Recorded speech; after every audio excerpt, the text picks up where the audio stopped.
Hello guys, in this video I am going to show you how to draw into your notes or in your notes on the Microsoft OneNote application.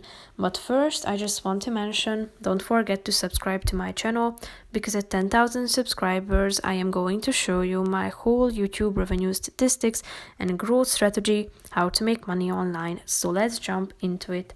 First of all, open the application on your phone. Now tap on the notebooks icon down below, which is the first option. After that, select a notebook from your list. Click on a section that you have created. Tap on the plus icon. And after that, click on this pencil button at the top of the screen. After that, select your tool which you would like to draw. And then you are ready to create your drawing. The second tool is a highlighter. The third one is an eraser. And if you click on this three dots icon in the upper right corner of the screen, you can switch the background by clicking on this button down below. And then it will be a white background.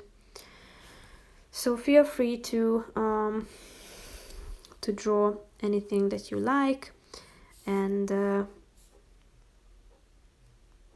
after that, if you are done with your drawing, click on the done button at the top of the screen in order to save your drawing, so you can find here at the pages section. So that's pretty much it for this video. I hope you found it helpful. If you did, consider subscribing, and see you in the next video. Bye bye.